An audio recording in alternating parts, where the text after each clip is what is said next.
लेकिन ये पूरा मामला कैसे घटा है? रात को 2:30 बजे ये अक्यूज, ये संदिग्ध सैफ के घर में कैसे पहुंचा, ये जरा पहले देख लेते हैं।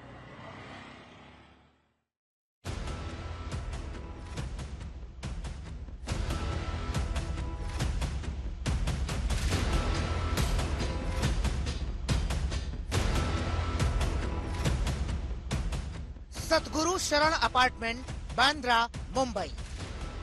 यही वो पता है जहां अभिनेता सैफ अली खान पर हमला हुआ। अज्ञात हमलावर ने रात 2 बजे फ्लैट में घुसपैठ की। हाथापाई में सैफ पर चाकू से 6 वार किए। सैफ की पीठ पर 2 गहरे जख्म दिए। पुलिस की माने तो रात के 2 बजे से 2:30 बजे के बीच एक अज्ञात शख्स फायर एग्जिट यानी सीढ़ियों के रास्ते 12वीं मंजिल तक पहुंच गया। एक एक्यूज एक्टर के घर पे गया था, ऐसा इन्वेस्टिगेशन में पता चला है। एक्यूज फायर एस्केप का यूज करके इनके घर पे गया था, ये भी पता चला है। अभी तक के इन्वेस्टिगेशन में ये एक चोरी का अटेम्प्ट था, ऐसा हमारे इन्वेस्टिगेशन में निष्पन्न हुआ है। एक्यूज को जल्दी अरेस्ट करने की कोशिश हमारी चल रही है। फिलहाल जो कहानी सैफ और करीना की टीम के साथ साथ सूत्रों के हवाले से सामने आ रही है, उसके मुताबिक अज्ञात शख्स रात 2 बजे से 2:30 बजे के बीच सैफ के घर में दाखिल हुआ। सैफ करीना के बच्चों तैमूर और वेह के कमरे में उसकी मेट से बहस हुई। शोर सुनकर सैफ कमरे में आए। यहाँ कथित तौर पर उस शख्स से उनकी हाथापाई हुई। इस दौरान उन्हें चाकू के 6 घाव लगे, जिनमें से 2 गहरे हैं। पुलिस के मुताबिक सैफ और उनकी मेट को लीलावती अस्पताल में भर्ती कराया गया। यहाँ सैफ की सर्जरी हुई। उनका ऑपरेशन, मिस्टर सैफ अली खान का ऑपरेशन अच्छे से हो गया है। उनका न्यूरो सर्जरी और प्लास्टिक सर्जरी दोनों कंप्लीट हुआ है और उनको ऑपरेशन थिएटर से हमने आईसीयू में शिफ्ट किया है for 1 day observation. After that we'll decide tomorrow. Right now it is looking absolutely fine. He is on recovery path. The recovery should be 100% as per our initial understanding. Sir, तो दो एकदम गहरी चोटें हैं, 2 intermediate है और 2 abrasion जैसा है, जैसा खरोच से कैसे आ जाता है तो चाकू का नोक से ऐसा खरोच से आ गया है। इतना बड़ा 2.5 इंच का चाकू का पीस अंदर स्पाइन से हमने निकाला है। बहरहाल सैफ अली खान खतरे से बाहर है। उम्मीद की जा रही है कि 2-3 दिन में सैफ घर जा सकते हैं। विद्या के साथ दीपेश त्रिपाठी, मुंबई, आज तक। तो आपने देखा कि रात को ये शख्स अंदर घुसा और थोड़ी देर पहले मुस्तफा हमको बता रहे थे कि किस तरीके से अंदर घुसने के बाद जब उनके यहाँ काम करने वाली मेड लीमा को पता चला कि कोई वहां पर लाइट जल रही है, उसने जाके वहां पर देखने की कोशिश की तो उसने उसके मुंह पर हाथ रखकर कहा कि आवाज नहीं करनी है। लेकिन उसके बाद जब वो कमरे के अंदर जाने लगा तब क्या हुआ? हमारे साथ में दिव्येश सिंह हमारे साथ जुड़े हुए हैं। दिव्येश, एक संगीन आरोप लगाया हुआ है, उसने 1 करोड़ रुपए की फिरौती मांगी थी और इसीलिए वो इस घर के अंदर घुसा हुआ था। और क्या जानकारी इस एफआईआर में निकलकर सामने आ रही है और किस तरीके से वो वहां से भाग निकला, क्योंकि सैफ के घर में बाकी भी कई लोग काम करते हैं। कैसे ये घटना हुई है? एफआईआर में लीमा ने किस तरीके से उस पूरे घटनाक्रम को सामने रखा हुआ है, जरा आगे बताइए दिव्येश। जी, आपको बता दें कि रात को करीब 2 बजे के करीब जो मेड हैं इनके घर पर काम करती हैं, वो घर में ही थी। वो 4 साल से वहां पर काम कर रही हैं और छोटे बच्चे की छोटा जो बेटा है उनकी देखभाल करती हैं। और रात को 2 बजे के करीब उन्होंने देखा कि बाथरूम लाइट ऑन थी। उनको लगा कि शायद करीना कपूर बच्चे को देखने आई होंगी, तो वो वापस सोने चले गई। पर फिर उन्हें लगा कि कुछ गलत है, इसीलिए वो फिर से बाथरूम लाइट चेक करने के लिए गई। जैसे ही वो झुकी कि बाथरूम में कौन था, एक आदमी बाहर आया और वो बच्चे के बेड की तरफ जाने लगा। वो बच्चे के बेड की तरफ मेड चली गई एंड उन्होंने सबको चुप रहने के लिए भी बोला, ऐसे इशारा किया। जो आरोपी था उसने उसको इशारा किया कि तुम चुप रहो, और उसके बाद उसे शांत रहने के लिए कहा। उसके बाद उस औरत को किसी तरीके से दिवेश मैं आपको स्पेसिफिक सवाल पूछ रहा हूँ। दिवेश मैं आपको स्पेसिफिक सवाल जानना चाहता हूँ। उस एफआईआर में सैफ की एंट्री कैसे हुई वहां पर, और उसके बाद सैफ पर उसने कैसे हमला किया, उसके बारे में लीमा ने क्या खुलासा किया हुआ है, उसके बारे में बताइए। धमकाया गया, चाकू दिखाकर मेड को धमकाया गया, और मेड उसकी वजह से डर गई, और डरने के बाद मेड ने किसी तरीके से उसे रोकने की कोशिश की। उसके बाद जब उसने पूछा कि तुम्हें क्या चाहिए, तो उसने कहा कि मुझे 1 करोड़ रुपया चाहिए। तब तक इसकी वजह से थोड़े बहुत शोर हो रहा था, तो एक और नौकरानी पहुंची। उसके बाद सैफ अली खान इस कमोशन को सुनकर, आवाज को सुनकर नीचे दौड़े। उन्होंने देखा कि ये एक आदमी हाथ में एक लकड़ी और हाथ में एक चाकू लिए हुए है, एक हेक्सा ब्लेड जिसे कहते हैं, वो ब्लेड लिए हुए है। और उन्होंने पूछा कि ये कौन है, ये यहाँ पर क्या कर रहा है। तब तक इस आदमी ने सैफ अली खान को, जब सैफ अली खान ने उसे रोकने की कोशिश की, उसने सैफ अली खान पर हमला कर दिया। बार बार उन्हें स्टैब किया, उन पर वार किए, जिसमें सैफ अली खान जख्मी हो गए, और किसी तरीके से वो दरवाजे से भाग निकला और फिर से सीढ़ियों के द्वारा वो नीचे भाग गया, जो कि सीसीटीवी में हमले के बाद जाकर कैप्चर हुआ है। सैफ अली खान को ऑटो रिक्शा में बिठाकर लीलावती अस्पताल ले जाया गया। जहां पर मैं खड़ा हूं, ये सैफ अली खान के घर है, वहां से लीलावती अस्पताल 8 से 10 मिनट की दूरी पर है। सैफ अली खान को ऑटो रिक्शा में बिठाकर ले जाया गया। उनके बेटे आए थे मेरे ख्याल से इब्राहिम, जो उन्हें ऑटो रिक्शा में बिठाकर लेके गए।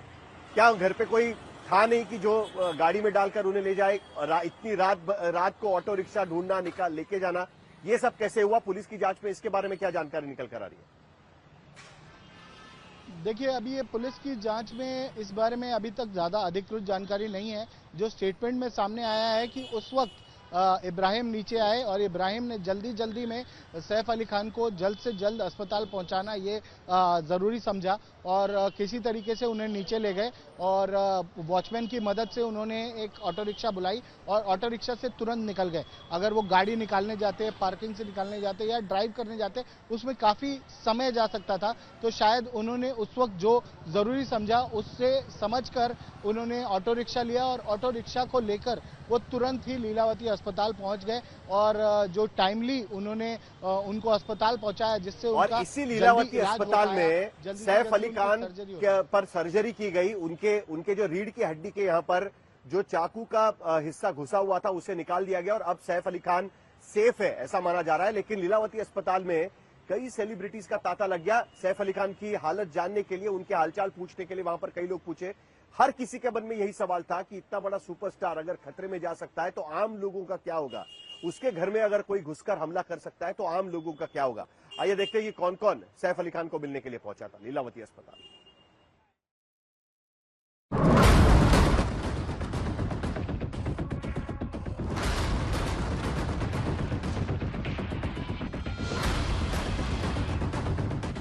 सैफ अली खान लीलावती अस्पताल में भर्ती हैं।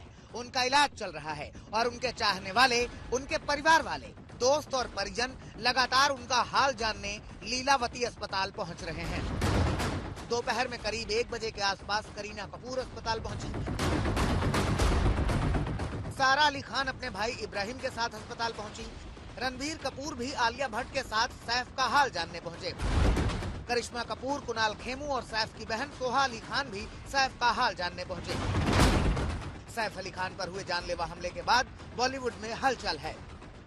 जिस तरीके से मुकाबला किया गया, जिस तरीके से 6 चाकू के वार किए गए, जिस तरीके से उसकी स्पाइन तक घाव पहुंचे हैं, तो ये भी हो सकता है कि उसका इरादा जो है वो हत्या का हो, और अगर हत्या का इरादा था उसका, तो इसके पीछे कौन है? अभिनेत्री उर्वशी रौतेला ने भी सैफ अली खान पर हुए हमले पर दुख जताया। जी अभी मैंने पढ़ा कि अभी वो फाइनली ठीक हो गए हैं, but it is very unfortunate. बिल्कुल मैं ये दूंगी, और ये बहुत ज़्यादा अनफॉर्चुनेट है, and all my prayers are with them.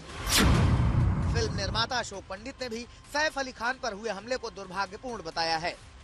Saif Ali Khan के साथ जो इंसिडेंट हुआ, ये काफ़ी निंदनीय है। हम लोग कंसर्न हैं सैफ अली खान की सेहत के लिए,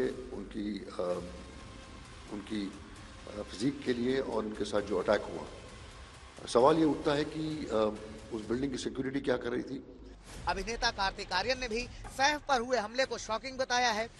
अभिनेत्री रवीना टंडन ने सोशल साइट पर लिखा कि बांद्रा एक सेफ रेजिडेंशियल एरिया था, लेकिन अब यहाँ फेमस सेलेब्स और सॉफ्ट टारगेट को अपना निशाना बनाया जा रहा है। ये घटना बड़े पैमाने पर हो रही है। असामाजिक तत्व, accident scam, hawker mafia, encroachers, land mafia और क्रिमिनल यहाँ बढ़ रहे हैं। बाइक्स पर तेजी से आने वाले फोन और चेन छीन कर भाग रहे हैं। यहाँ सख्त कदम उठाने की जरूरत है। सैफ के जल्द स्वस्थ होने की कामना करती हूँ। पूजा भट्ट ने भी सोशल साइट पर अपना दुख जाहिर किया।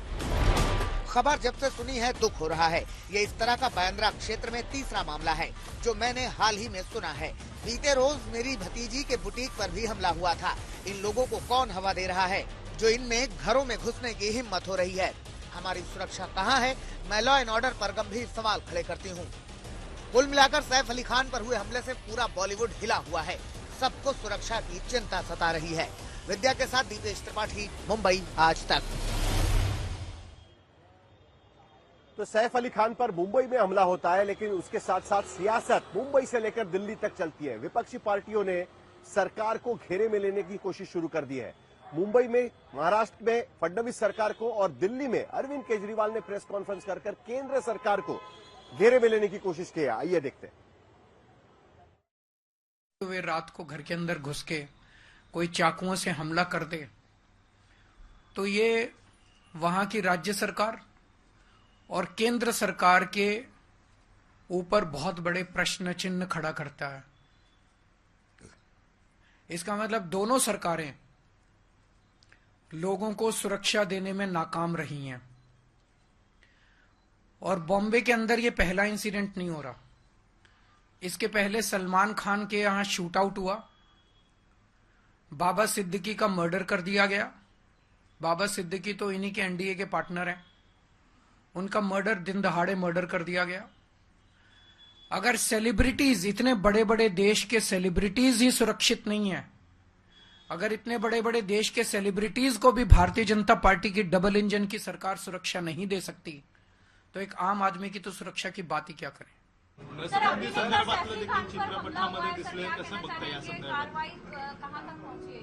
कि इसके बारे में पुलिस ने आपको सारी जानकारी दी हुई है। ये किस प्रकार का हमला है, इसके पीछे क्या है, किस प्रकार की मंशा से ये हुआ, ये सारी चीजें आपके सामने आ चुकी हैं। जैसे कि मैं सो रहा हूँ तो पिताजी को जगाना है मुझे, तो वो डायरेक्ट उठाने के बजाय, और हिंसा की परंपरा मेरे यहाँ नहीं थी सौभाग्य से, तो वो क्या करते थे कि उस कमरे में आ जाएंगे या बाहर से गुजरेंगे और चौपाई बोलेंगे, प्रात काल उठ के रघुनाथा मात पिता गुरु नावही माता। कभी कभी मैं गुस्से में उठ करके अरे पापा, चरण स्पर्श किया और सो गया। मैंने कहा अब मत उठाना।